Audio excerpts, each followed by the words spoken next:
Hoy vamos a hablar sobre los movimientos de las partes de las plantas. Las plantas también responden a determinados estímulos del ambiente que las rodea. Según el tipo de respuesta que presentan las plantas a un estímulo dado, se puede entonces hablar de tropismo cuando la respuesta que se produce guarda alguna relación con la dirección de donde proviene el estímulo. Y hablamos de enastia cuando no hay relación alguna entre la dirección y la posición del estímulo. Los tropismos entonces son las respuestas que presentan las plantas a estímulos externos en el crecimiento. Se traduce en cambios de orientación de algunas de las partes u órganos de la planta. Estos movimientos llevan al órgano o parte de la planta a acercarse o a alejarse del estímulo que los induce.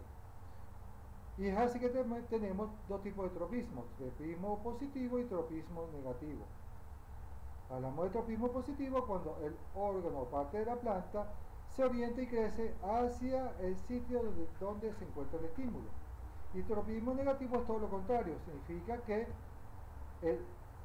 la parte de la planta u órgano se aleja en sentido contrario donde está el estímulo. De acuerdo a esto, el tropismo se clasifica en lo siguiente. Tenemos geotropismo, geo es tierra, y tropismo movimiento son la orientación del crecimiento de algunos órganos de la planta en dirección hacia la fuerza de la gravedad, es decir, hacia la tierra. Entonces tenemos que las raíces crecen hacia la tierra, van a tener un geotropismo positivo.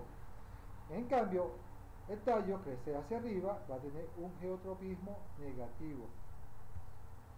Fototropismo es la orientación en función de la luz, foto es luz. Entonces tenemos que es orientación de crecimiento de algunos órganos de la planta hacia la dirección de la luz. El tallo va a tener entonces un fototropismo positivo, en cambio las raíces van a tener un fototropismo negativo. Quimiotropismo, quimio es sustancia química. Entonces tenemos que son producidos por sustancias químicas tales como el agua o la sal disuelta en ella, y que llegan a diversos órganos de la planta. Este tropismo puede determinar que cierto órgano afectado pueda acercarse al sitio donde está la sustancia o alejarse. Y esto va a depender de la región donde está mayor concentrada la sustancia química. Aquí vemos aquí las raíces de los manglares que van a alejarse o acercarse en función de la cantidad de sustancia química que esté presente en ella. Atotropismo o ticnotropismo está causado por la sensibilidad de algunos órganos de la planta por el estímulo por el contacto. Y esto puede producirse en pecíolos, raíces aéreas o tallos, como por ejemplo los arcillos de la planta de la trepadora, que luego de entrar en contacto con diversas superficies les sirve para apoyarse. Continuamos entonces con las nastias. Las nastias tenemos entonces que son movimientos pasajeros que realizan ciertos órganos de la planta como respuesta a estímulos como la luz, el calor o el roce con algunos objetos extraños. Estos movimientos se realizan siempre con base a un patrón determinado por la estructura del órgano de la planta que se mueve, por lo que no obedece a orientaciones espaciales de la planta. Al igual que el tropismo, se clasifica en fotonastia, se produce por la variación en la intensidad de la luz, por ejemplo, por el movimiento de cierre o apertura de las flores durante el día o durante la noche.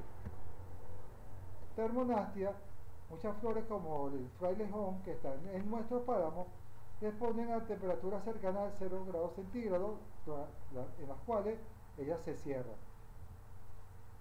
Tenemos actonastia, como vimos, acto de contacto, por ejemplo, ciertas plantas como las insectívoras, las droseras que se encuentran en Canaima, cierran sus tentáculos al ser tocadas en su interior por algunos de los insectos y de esta manera son atrapadas.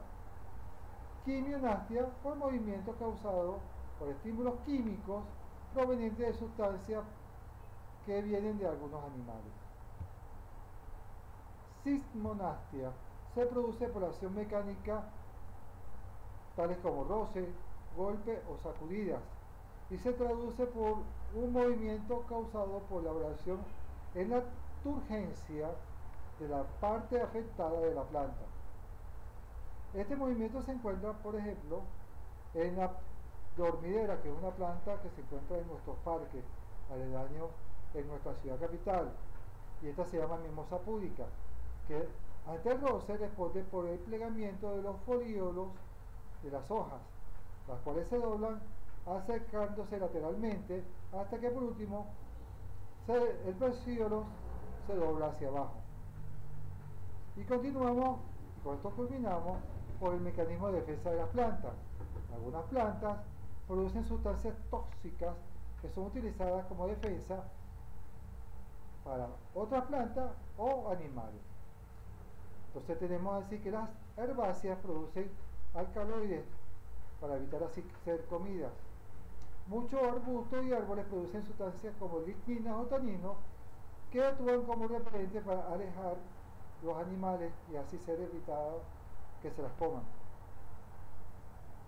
Y algunas plantas en las zonas áridas liberan sustancias tóxicas para otras plantas y esto le ahorra tener que competir con el agua.